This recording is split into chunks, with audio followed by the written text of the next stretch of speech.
En una parte muy recordada de Hebreos capítulo 10, se puede leer cómo el autor realiza una exhortación a la fidelidad y expone la importancia de que los creyentes perseveren en comunidad, que vivan la fe en comunidad. Pues el amor al Señor se demuestra en el amor hacia los demás. Dice así Hebreos capítulo 10, versículos del 19 al 25. Así que, hermanos, tenemos libertad para entrar en el lugar santísimo por la sangre de Jesucristo, por el camino nuevo y vivo que Él nos abrió a través del velo, esto es, de su cuerpo. También tenemos un gran sacerdote sobre la casa de Dios. Acerquémonos, pues, con corazón sincero, llenos de fe, purificados los corazones de mala conciencia y lavados los cuerpos con agua pura. Mantengamos firme sin fluctuar la esperanza que profesamos, porque fiel es el que ha hecho la promesa. Y tengámonos en cuenta unos a otros para estimularnos al amor y a las buenas obras. No dejemos de congregarnos como algunos tienen por costumbre. Al contrario, animémonos unos a otros, y tanto más cuanto veis que aquel día se acerca. Durante estos domingos, hermanos, como he dicho antes, hemos reflexionado en cómo la iglesia primitiva o la iglesia en sus inicios ha ido practicando su culto al Señor durante la semana y cómo principalmente celebraban su culto dominical el primer día de la semana. Pero seguramente empleaban cualquier momento que fuese posible para congregarse en el día a día, pues veían la necesidad de vivir la fe en comunidad, y no solamente de forma íntima y personal, que también. Para estar juntos realizaban muchos sacrificios y negaban el yo. Pues no solo se reunirían de forma clandestina y oculta para no ser hallados y perseguidos, sino que al tener una buena parte de los creyentes trabajos muy pesados y demandantes desde las primeras horas de la mañana, seguramente procuraban reunirse por las noches, aun sabiendo que al día siguiente debían salir a trabajar a horas muy tempranas. Y nosotros, al conocer este encomiable testimonio de los primeros cristianos, no podemos permitir que en la actualidad la vida en comunidad se centre en las iglesias a una mera asistencia al culto dominical, donde recibimos un producto espiritual y luego continuamos con nuestras vidas el resto del tiempo, cada uno por su lado. Todo lo contrario, debemos ser capaces de ser iglesia en todo momento, realizando el esfuerzo de ser uno con el Señor, lo cual implica ser uno entre nosotros. De hecho, esto es uno de los puntos claves de la famosa y larga oración de Jesús que se encuentra en Juan capítulo 17 y que nuestro hermano Augusto lo ha mencionado también. Y también lo hemos contemplado así en los inicios de la iglesia en Jerusalén. Pero desgraciadamente, con el paso de los siglos, hasta ahora, este objetivo de vivir en comunidad se ha limitado a la exhortación de que no debemos dejar de congregarnos como algunos tienen por costumbre, y en algunos casos ni eso.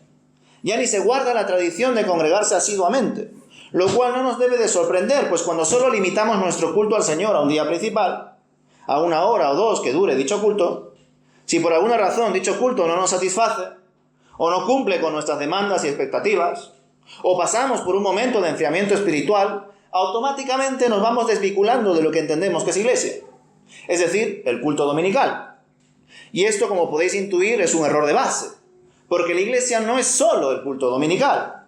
Pero es que además, otro grave error que a veces dejamos que cale en nuestra forma de congregarnos es pensar que el culto está en manos de quien está al frente, ya sea presidiendo el culto, las ofrendas, las oraciones, las alabanzas y, cómo no, la predicación. Y esto no puede ser concebido así. Es decir, cuando nosotros nos congregamos para realizar culto al Señor, ese culto lo realizamos todos.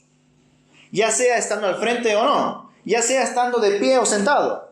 Todos hacemos culto al Señor orando, hacemos culto al Señor cantando, hacemos culto al Señor hablando y en buena parte escuchando el mensaje. Todo eso es hacer culto al Señor. Y cuando tenemos bien presente esa realidad cúltica, el análisis de cómo ha sido el culto al Señor en el domingo que sea, no se vuelve en una crítica de cómo han hecho el culto los demás, sino que se convierte automáticamente en un autoexamen de cómo hemos realizado nuestro culto al Señor nosotros mismos de forma íntima y personal cada domingo. Y como he dicho anteriormente, El culto al Señor va más allá de un día o un momento determinado, pero ya sabéis que generalmente analizamos una iglesia por el domingo. El culto a Dios debe ser una constante en la vida del creyente. Más aún cuando entendemos que este mundo siempre nos llevará a que nos alejemos más de Dios, a que descuidemos nuestra relación con Él, a que seamos más materialistas y menos espirituales. Y al ser conscientes de esto, debemos hacer el esfuerzo de vivir a contracorriente, como extranjeros en tierra hostil, como soldados de Cristo con una misión bien definida, compartir y vivir el Evangelio bajo la dirección del Espíritu Santo de Dios. Y si no realizamos diligentemente esta labor, muy fácilmente podremos ser confundidos por este mundo. Y la vanidad y la transitoriedad de la vida nos acabarán distrayendo de maneras muy sutiles, como ya varias veces lo ha conseguido en nosotros. Pero debemos luchar contra todo ello. Es más, meditando en que los primeros creyentes se congregarían por la noche, tras un arduo día de trabajo, cargando también con preocupaciones y cuestiones de otro día, nos podemos imaginar que las exhortaciones de las predicaciones calarían con mucha más fuerza en los hermanos que asistirían en ese momento, por los problemas que tendrían incluso ese mismo día. Y hasta incluso consultarían con la almohada lo que habían aprendido y recibido, pues después de ese culto por la noche no había afanes por realizar, más allá de ir a la casa y descansar.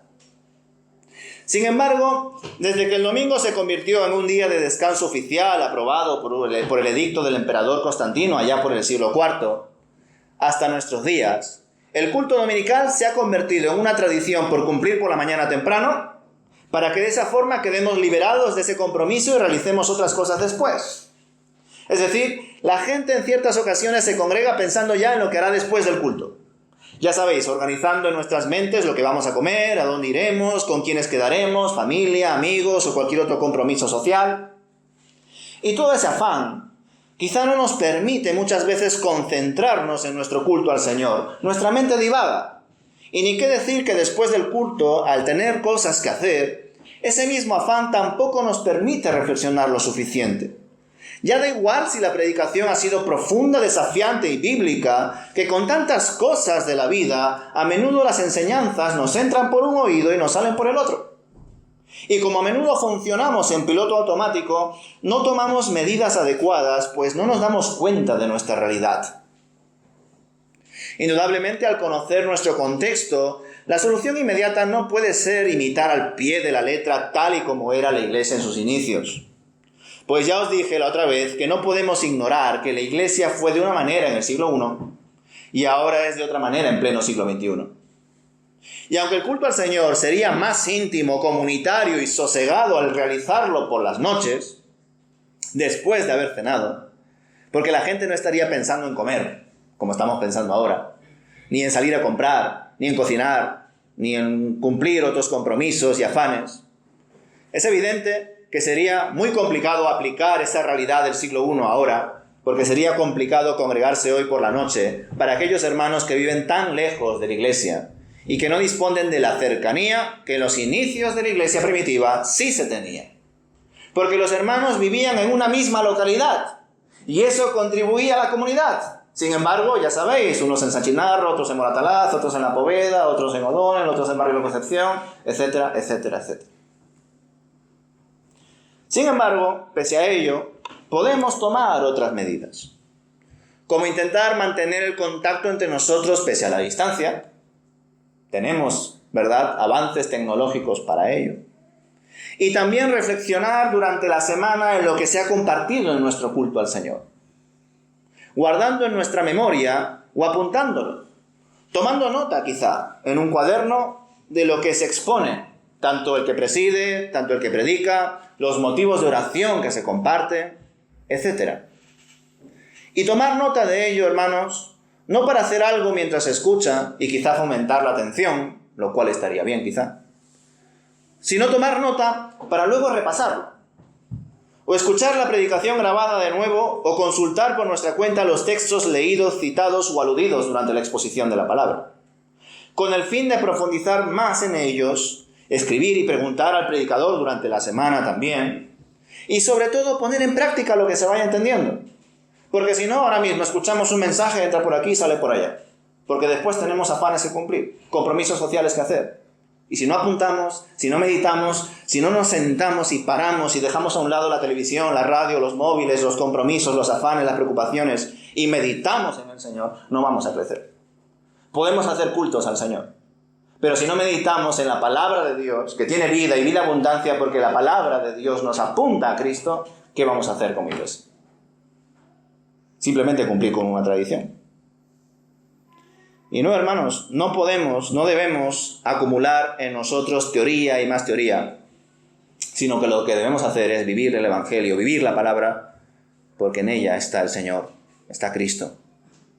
Y claro, ¿cómo conoceremos de Dios si no nos esforzamos por entender su revelación escrita? Qué bueno sería para la iglesia de hoy ir más allá de la tradición recibida, ¿verdad? Romper conductas heredadas que no nos están edificando lo suficiente, porque no somos del todo coherentes con lo que decimos creer, y por eso nos cuesta crecer. Nos cuesta crecer porque en el fondo nos encanta tener una tradición clara, una liturgia controlada, un culto funcional y previsible, con el que fácilmente sabemos qué es lo que va a pasar después. Todo más institucionalizado, ¿verdad? Una institución bien conocida. Y luego, a otra cosa. Ya está, actividad realizada, lo tachamos de la agenda y a seguir con el resto del día y con el resto de la semana. Por otro lado, no sé si lo habéis pensado, pero desde el principio ha existido un sentido misional, local, al reunirse los creyentes por la noche después de haber trabajado para el Señor y también para obtener el sustento de cada día. ¿Por qué?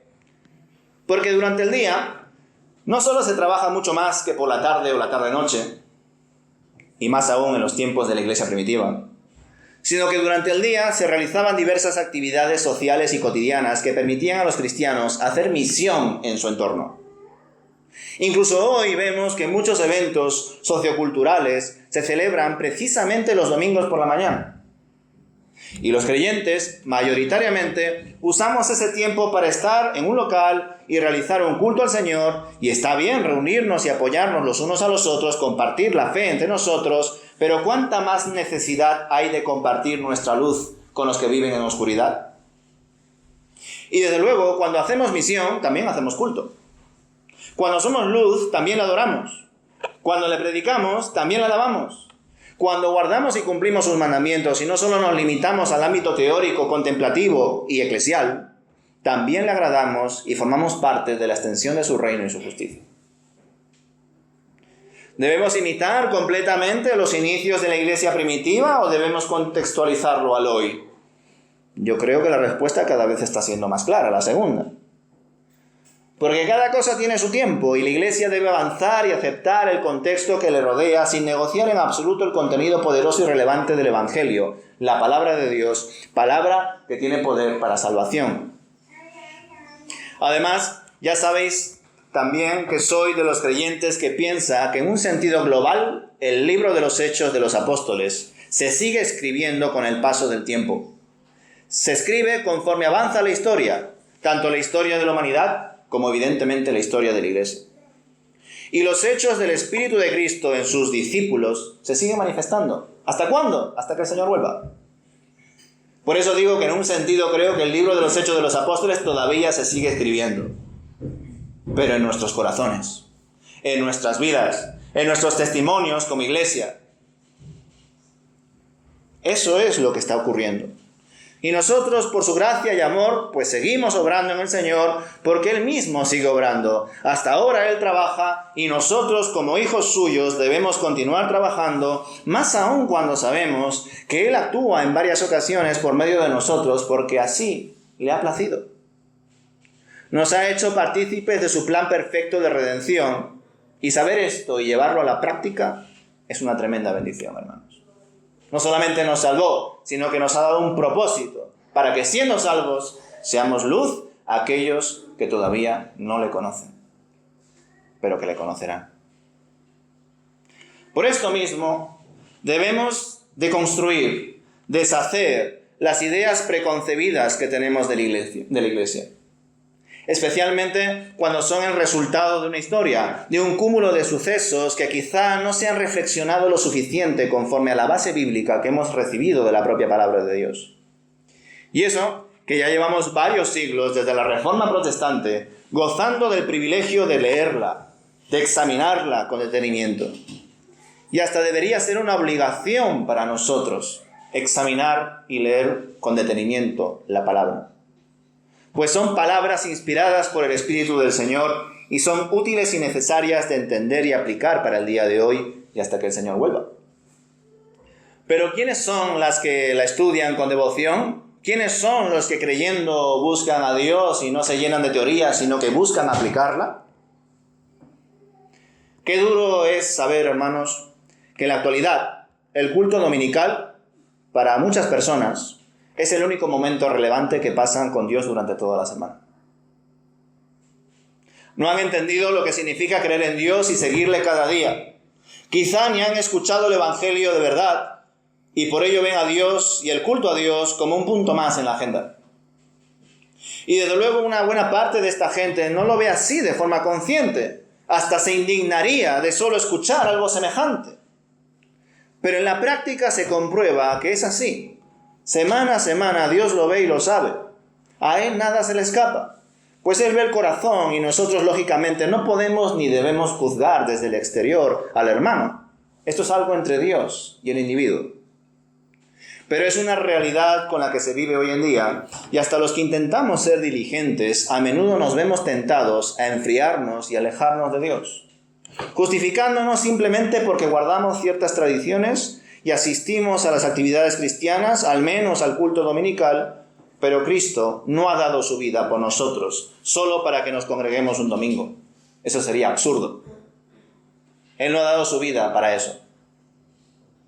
Y ciertamente, hermanos, en la carta a los Hebreos aprendemos cómo Jesús rompe con los sistemas rituales y cúlticos. Y en evangelios como el de Juan hemos comprobado cómo el Señor fue identificado como un enemigo del sistema religioso impuesto en aquel tiempo y gestionado, lógicamente, por líderes corruptos. Por supuesto, todo ello quedó atrás por la obra misma del Señor. Como dice una canción, el velo se rasgó, el camino se abrió y todo consumado fue. Sin embargo, parece que a lo largo de los siglos posteriores y hasta ahora, el espíritu de religiosidad ha buscado nuevas maneras de sobrevivir en medio de la devoción de los creyentes. Sabemos bien por la palabra de Dios como lección global de todo el Antiguo Testamento y porque en el libro de los Hechos se menciona claramente. Por todo ello sabemos bien que el Señor no vive en templos hechos por manos humanas. Sin embargo, solemos pensar que el Señor está en iglesias locales. Hasta incluso por medio de instituciones y denominaciones luchamos por ello, ¿verdad? Nos enorgullecemos por ser de aquí o de allá o por estar aquí y no allá. Incluso seguimos haciendo referencia a esos lugares, al local, como la casa de Dios. Cuando en realidad ahora somos nosotros las casas de Dios que se mueven en un mundo lleno de necesidad y oscuridad. Ahora nosotros somos los lugares santísimos donde habita el Señor. Pero a veces se nos olvida esta tremenda realidad. Dios no habita en lugares que han sido construidos por hombres. Pensadlo, desde que nuestro Señor Jesucristo murió, resucitó y ascendió a la diestra del Padre, los primeros creyentes pasaron de un Emmanuel, de un Dios con nosotros, al derramamiento del Espíritu, es decir, a un Dios en nosotros. De un Dios con nosotros a un Dios en nosotros. Y si eso es así, si lo creemos así, si lo entendemos así, ¿por qué tanto cultocentrismo? ¿Por qué hoy en día las iglesias son tan cultocentristas y no más bien cristocentristas? ¿Por qué determinar la vida de una iglesia principalmente por su culto dominical, cuando la iglesia es mucho más que eso? La iglesia está conformada por todos aquellos que creen en el Señor Jesucristo en lo más profundo de su corazón. Y cuando nos congregamos tenemos un momento especial en comunidad, una extensión de la comunidad, de la comunión que ya debe existir en nuestro interior durante el día a día, Y por ello dicha relación con Dios se comparte con toda confianza al grupo de hermanos cuando nos encontramos con ellos, nos congregamos y celebramos un culto comunitario. Al menos así debería ser, ¿verdad? Y cuando cambiamos nuestra mentalidad, creo que es ahí cuando nos arrepentimos y vemos las cosas de esta manera. Y no como a veces se nos impone por tradición o por costumbre o por pura inercia. Ahí es cuando las cosas cambian radicalmente. Ya no contemplamos el culto como un buffet libre espiritual, donde ahora voy a escuchar la alabanza que me gusta, ahora van a orar por mí y ahora tienen que predicar algo que me venga bien para utilizarlo en mi vida personal en este momento. Ya no lo vemos así. No podemos contemplar el culto como un servicio para nosotros, como un beneficio personal, porque el culto es para pensar en Dios, es para dar y ofrecer a Dios, es para centrarnos más en Dios, en Cristo, y hacerlo en ese momento, por el contexto, en comunidad, pero luego de forma personal y continua. Porque si no, qué triste sería que el único momento relevante con Dios que tenga una persona supuestamente cristiana sean 2 horas un domingo. Sería muy triste. Y desde luego Cristo no ha muerto por eso. Así que, hermanos, debemos de aprovechar no solamente el ámbito personal, sino el ámbito comunitario y entender que todo eso está conectado. Que tenemos la oportunidad de estar centrados en Cristo de forma personal, pero también con nuestra familia, con las personas de nuestro entorno que sean más afines, y que además con ellos seremos mucho más efectivos, porque lógicamente al estar cerca de nosotros, nuestro testimonio y en especial la palabra de Dios que podemos compartir con ellos es mucho más cercano. Y si no lo hacemos así, el culto dominical pues se convierte en algo completamente ajeno a nuestra vida cotidiana. Cuando el culto dominical es ese momento especial con Dios y el resto del tiempo es simplemente trabajar o hacer otras cosas, el culto dominical se vuelve un evento disociado de lo común en nuestro día a día, lo cual sería terrible. Pero que en ciertas ocasiones suele ser nuestra realidad. Estamos afanados y las agendas no siempre encajan, las excusas también afloran y todo ese conjunto de circunstancias nos dinamitan espiritualmente. Nos generan apatía, desidia, nos alejan sutilmente de Dios y esto no lo podemos permitir, hermanos. Menos aún si se nos está exhortando ahora mismo de ello. Así que queremos, a nivel personal, ocuparnos en nuestra salvación con temor y temblor, dependientes del Espíritu de Dios, dispuestos a practicar la santa voluntad de nuestro Padre revelada en su palabra. Y como iglesia local, actualmente, creo que debemos entender que el Señor nos ha abierto una puerta. Nos está dando una preciosa oportunidad, la cual no es meramente un intercambio de favores, cubriendo las necesidades del uno y del otro. Porque sí, bien podríamos decir, a modo de resumen, que hace un tiempo una iglesia buscaba pastor y otra iglesia buscaba un local. Y la que buscaba un pastor tenía un local y la que buscaba un local tenía pastor. Y como el Señor permitió que ambas iglesias conociesen la necesidad de la otra, y ambas asambleas votaron que sí a dar ese paso para conocerse, pues ya está, ¿no? Y sí, hermanos, así ha sido, y así es.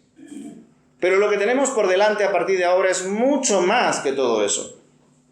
El Señor nos está dando la oportunidad de poner en práctica lo que hemos recibido. Y eso es un privilegio tremendo. Durante varios años hemos estado reflexionando en los Evangelios, en el libro de los Hechos, en todas las cartas de Pablo y en otros escritos.